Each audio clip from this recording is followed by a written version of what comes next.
So I hear a lot of talk about confidence, and it's something that I wanted to talk about because I feel that it's actually really misunderstood, and actually what confidence is.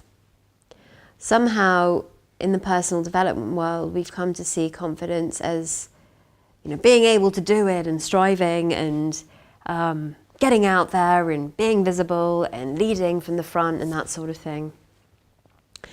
But I've actually come to see confidence as a different thing altogether. I've come to see it as who we really are when insecurity isn't there. And by insecurity, I mean fear, feelings of stress, feelings of anxiety. I've come to see it as a place where when we fall out of that habitual thought pattern, that what's left is confidence, what's left is stillness.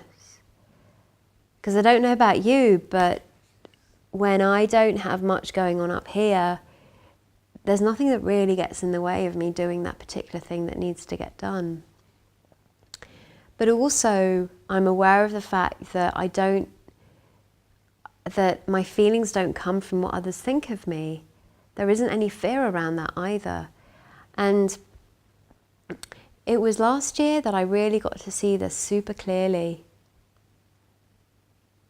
I'd written a blog about Robin Williams and his death and how my take on his depression and how I perceived loneliness and how I got to see that thought that loneliness is a feeling, but it doesn't come from us being on our own. It comes from thought in the moment.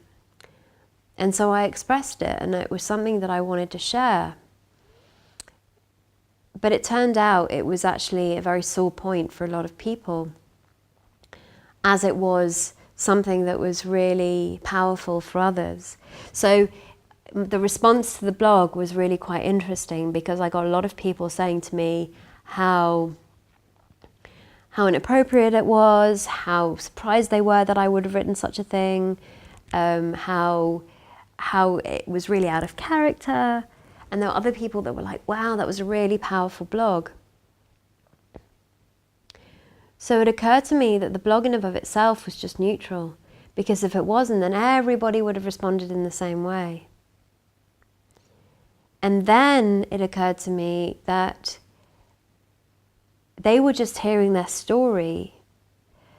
Like, each of those people that wrote to me to express what they were feeling had seen the blog from their story, had seen the blog from their filter, had seen the blog, had experienced the blog from their state of mind.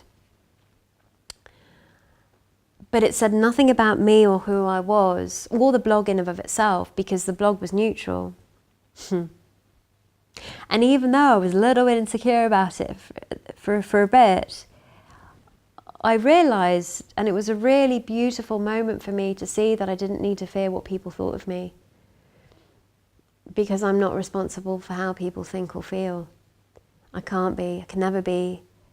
It's not my business even, because they will think and feel what they want based on their reality in the moment. So what I really got to see is that when we see that for how it is, for how it works,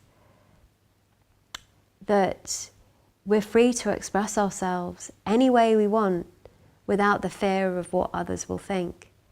Because we know, A, that we can't be responsible for how others feel, and B, our feelings of insecurity won't be coming from what they think anyway. So that frees us up to be confident, to lead, to be who we are, to fully be fully self-expressed version of that.